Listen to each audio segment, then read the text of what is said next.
बिस्मिल्लाहिर्रहमानिर्रहीम। अस्सलाम वालेकुम जी स्टूडेंट्स, आज के हमारे इस लेक्चर में हमने एक्सरसाइज 3.1 9 क्लास मैथमेटिक्स का न्यू कोर्स का जो तीसरा चैप्टर है हमारे पास सेट्स एंड फंक्शन।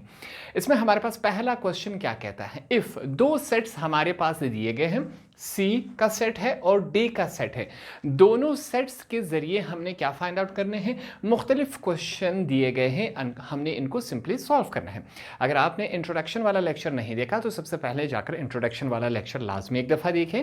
उसमें कोई चीज़ हमने सीखनी नहीं है, सिर्फ समझना है, आराम से बैठ के सुनना है, काफ़ी ज़्यादा चीज़ें आपको क्लियर हो जाएंगी। तो अब इन दोनों सेट्स के जरिए हम ये क्वेश्चन सॉल्व कर लेते हैं। सबसे पहले ये जो निशान आया है हमारे पास, ये सिंबल किसका है, यूनियन का है। तो यूनियन वाले पैटर्न से हम इस क्वेश्चन को सॉल्व कर लेते हैं। हमारे पास यहां पर लिख लेंगे, सबसे पहले क्या है, C union D is equal to, तो इसका मतलब ये हुआ कि सबसे पहले हम सी वाले सेट को लिखेंगे, इसके अंदर जो नंबर्स लिखे गए हैं इनको हम एलिमेंट्स कहेंगे, ठीक हो गया।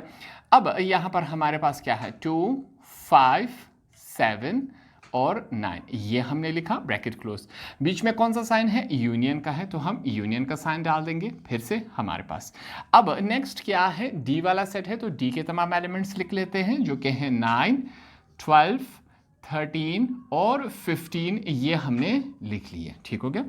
अब यूनियन हमने सीखा था कि जब भी यूनियन आएगा हमारे पास 2 या 3 सेट्स के बीच में, तो इसका मतलब ये होता है कि तमाम को हम इकट्ठे करके लिखेंगे, मगर एक कंडीशन है, कोई वैल्यू रिपीट करके नहीं लिखेंगे। अगर एक वैल्यू 2 दफ़ा है तो उसको एक ही दफ़ा लिखा जाएगा।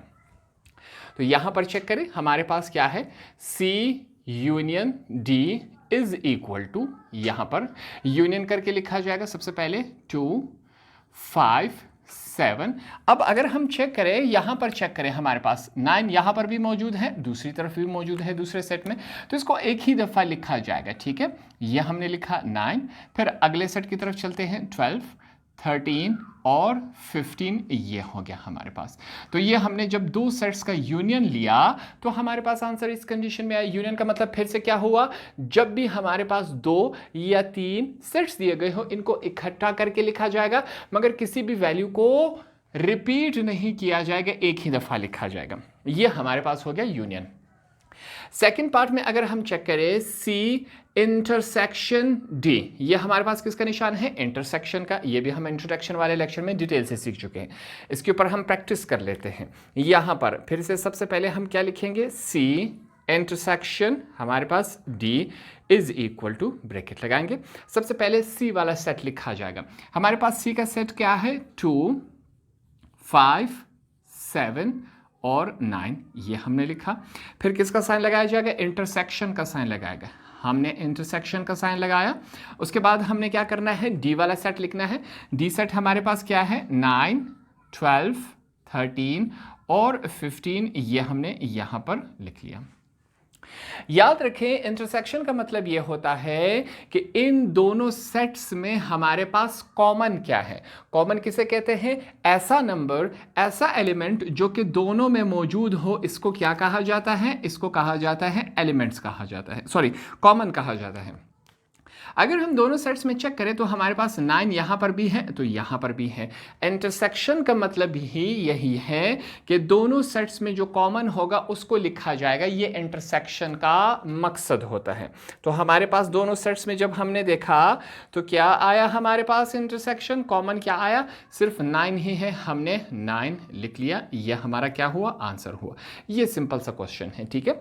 पार्ट नंबर 3 की तरफ चलते हैं। अगर हमारे पास किस फॉर्म में है, D/C, ये इस कंडीशन में है।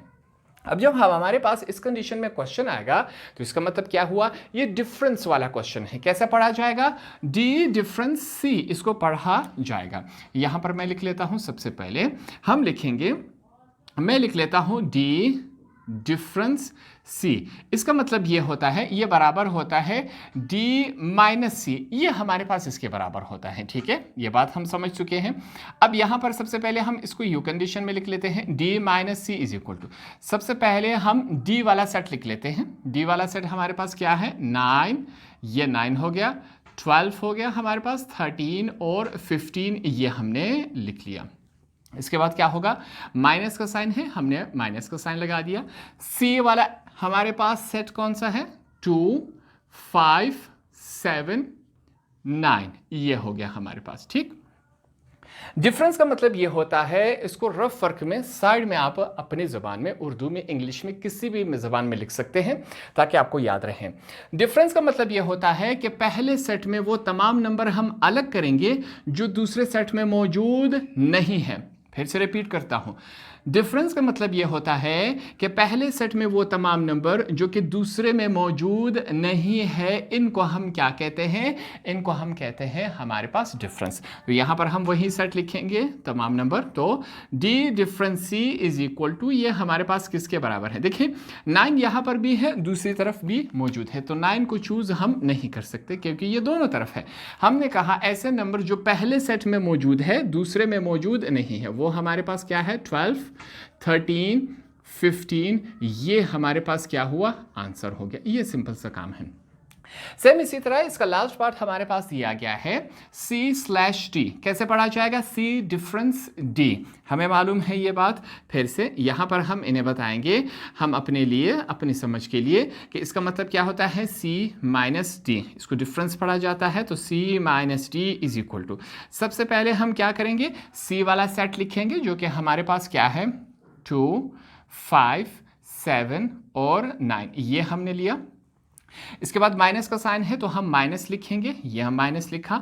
इसके बाद हमारे पास डी है, डी वाला सेट लिखते हैं। क्वेश्चन में क्या दिया गया है? 9, 12, 13 और 15, ये हमने लिख लिया।